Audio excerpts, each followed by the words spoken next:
नमस्कार मित्रों, आप सुन रहे हैं गुलामगिरी एक क्रांति की आवाज, जहां हम बात करते हैं महात्मा ज्योतिराव फूले के विचारों, उनकी पुस्तक गुलामगिरी और उस समय के सामाजिक संदर्भों की। मैं हूं कमलेश। महात्मा फूले के समय में समाज में धर्म के नाम पर लोगों को भय में रखकर उनका शोषण किया जा रहा था। पंडित, पुरोहित और धर्म गुरुज लोगों को भविष्यवाणियों, पाप, पुण्य, पुनर्जन्म और नरक के डर से काबू में रखते थे। फूले ने स्पष्ट रूप से लिखा, यह पंडित लोग तुम्हारा पैसा लेते हैं, तुमसे सेवा करवाते हैं और फिर तुम्हें ही पतित और पापी कहते हैं। उन्होंने धार्मिक व्यवस्था के इस पखंड को गुलामगिरी में बहुत साफ तौर पर दिखाया। एक उदाहरण में फूले लिखते हैं कि किसी गरीब ने अगर मंदिर में प्रवेश किया तो उसे अशुद्ध कहकर बाहर निकाल दिया जाता है, लेकिन वही पंडित किसी जाति के ऊपर लोगों के घर जाकर दान ले लेते हैं। उन्होंने यह प्रश्न उठाया, क्या ईश्वर ने किसी एक जाति को पूजा का अधिकार दिया? और अगर नहीं, तो क्यों एक व्यक्ति दूसरे व्यक्ति के धार्मिक अधिकारों पर कब्जा करता है? फूले ने धार्मिक ग्रंथों के विश्लेषण के जरिए ये बताया कि इनमें लिखा गया कि कुछ समय के राजाओं और पंडितों ने अपने लाभ के लिए बनवाया था। जैसे मनुस्मृति में लिखा है कि शूद्र के कान में वेद मंत्र चला गया तो उसका कान तोड़ दो।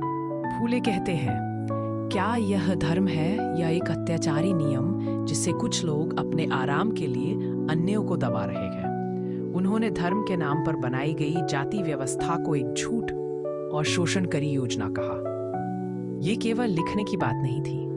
फूले ने लोक जागरण के लिए प्रवचन दिए, सभाएं की और लोगों को समझाया कि धर्म का सच्चा अर्थ है इंसानियत, न्याय और समता। उन्होंने एक बार कहा, मुझे ऐसे धर्म से कोई लेना देना नहीं जो एक माँ के बेटे को दूसरे माँ के बेटे से नीचा समझता है। ये लाइन आज भी समाज के लिए एक आईना है। फूले ये भी कहते हैं कि अगर हम अपना पूरा जीवन किसी धार्मिक भ्रम में जी लें तो हम कभी न्याय के लिए खड़े ही नहीं हो पाएंगे। फूले ने एक ऐसा मॉडल चाहा जहां लोग अपने आत्मविश्वास और ज्ञान के आधार पर धर्म को समझें, न कि डर और भ्रम के आधार पर।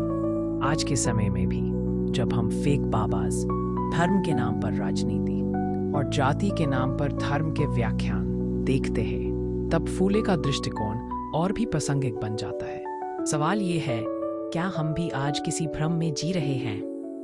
क्या हमें धर्म से डर लगता है या उससे प्रेम है? तब तक के लिए सोचिए, आपका धर्म आपको क्या सिखाता है, समता या भेदभाव? ये था गुलामगिरी एक क्रांति की आवाज का चौथा एपिसोड। अगर आपको ये पसंद आया हो तो शेयर करना ना भूलें। मिलते हैं अगले एपिसोड में नए दृष्टिकोण और नए सवालों के साथ। धन्यवाद।